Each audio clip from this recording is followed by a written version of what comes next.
One of the crucial things when it comes to developing and cultivating a mindset that results in a lifestyle of seeing God break through and encounter people in the supernatural is this idea of loving God and loving our neighbor.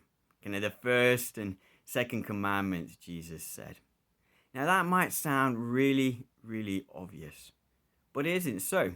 Or not, Jesus wouldn't have said what he said in Matthew chapter 7, verses 21. Not everyone who says to me, Lord, Lord, will enter the kingdom of heaven, but only he who does the will of my Father who is in heaven. Many will say to me on that day, Lord, Lord, did we not prophesy in your name, and in your name drive out demons and perform many miracles? Then I will tell them plainly, I never knew you. Away from me, you're evildoers. Wow.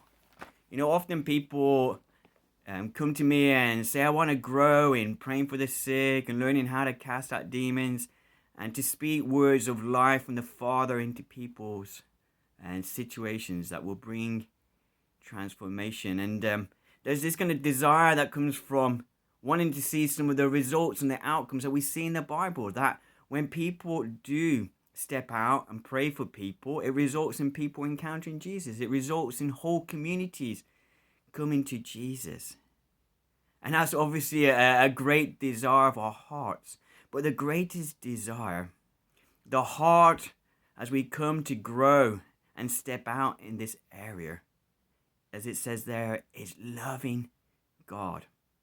Let's never forget about that, even though it might seem really obvious. Many years ago, there was a church in the UK that had a great reputation for writing amazing worship songs. And many of those songs are sung around the world. However, God really challenged them that their focus had become the songs and not Him. And so for a period of time, they stopped kind of writing songs, singing songs. And then one of the first songs they wrote and began to sing was this song, and coming back to the heart of worship. It is all about you, Jesus. And coming back to the heart of worship is all about you, Jesus. And I think sometimes I feel like I need to remind myself, and I need to remind those who are seeking to grow in this area. We're coming back to the heart of praying for the sick, casting out demons, seeking to see these greater miracles that Jesus said that we would do. And it's all about Jesus. So let's not take that for granted. Let's press into that. Secondly, there's this aspect of learning to love our neighbor. That should be our focus, because it's so easy to focus in on this sick person, wanting to see them get healed, and kind of seeing them as an object of stepping out in our faith rather than who they are, that they are a real person. God challenged me about this in two ways. Firstly, is a verse in Matthew 9, verse 36, and it says, this is about Jesus. When he saw the crowds, he was moved with compassion, and that caused him to kind of step out, and we see an amazing miracle. Firstly, he saw them. He saw who they really are. They were more than just people. They're more than just names. He saw them. And it says that he was moved with compassion. Now, the Greek word to be moved with compassion is a very long Greek word, so I'm not going to even try to pronounce it. But it means right from the stomach. It's like I'm told by those who study Greek and those who are medics, it's like a phrase of your stomach intestines like being twisted. And doctors say that's one of the most painful pains that you can have. So when it says Jesus was moved with compassion as he came to pray, it wasn't just like, oh, such a pity. It was something very deep, very powerful, something very overwhelming that caused him to come and pray for the sick. It was more than just, well, this is my commission.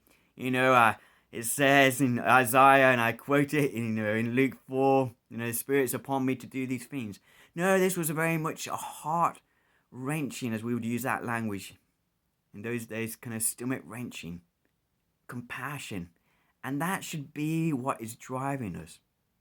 It should be more than just because it's written in the Bible, but we should get to the heart of the Bible, the heart of God, the heart of his words. and to be moved by compassion. And I'm constantly asking God, do that in my life. May this never be, oh, there's 3 or 4 people there and that's sick and need to be prayed for. Let's just do it. I'm a follower of Jesus. I'm expected to pray for sick people. Not moved by duty or obligation, except that of the compassion of God flowing through me. So let's press into that. God spoke to this to me very powerfully many years ago when I was living in Egypt. I remember waking up one morning and I had a pain in my right hip, and I hadn't had that the day before. And that's often the way that God speaks to me about ways that he might want to heal somebody. So I woke up that morning, I thought, I'm going to meet somebody today. He's got a pain with the right hip and God's going to heal them. So I went around asking different people, have you got a problem with your right hip? And nobody. And eventually I found a lady begging, and she had a problem with her left hip. And so I thought, oh, okay, that's good enough. You're hearing part, you're prophesying part. Let's just go for it.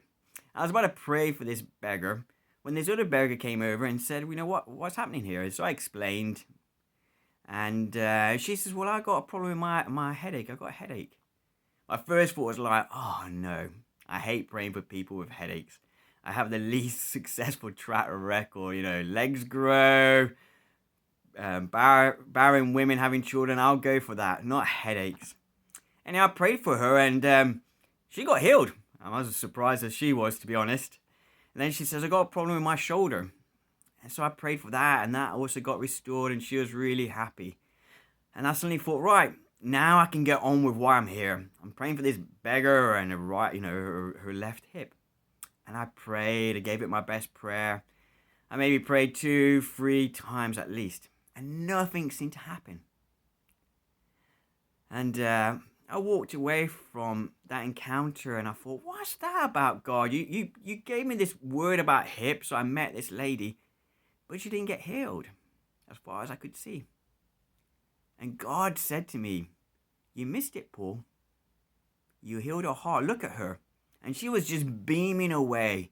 She said, Paul, God, I felt like God said to me, Paul, if I hadn't given you that word, you wouldn't have stopped for her. You would have just walked past her. So I needed to give you that word because actually what I wanted to do was to heal her heart. And I often describe this lady, the remaining years I was in Egypt, I prayed for her many, many times for that hip.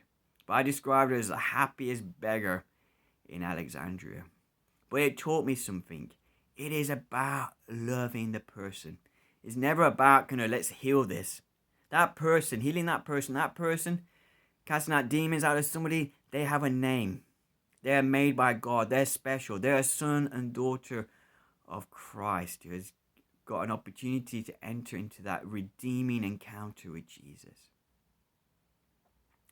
And so, as we seek to grow in having a mindset, a culture, a way of doing life that results in paving the way for people to encounter Jesus, we need to press into love. Love God, but really love those around us with the compassion that Jesus had.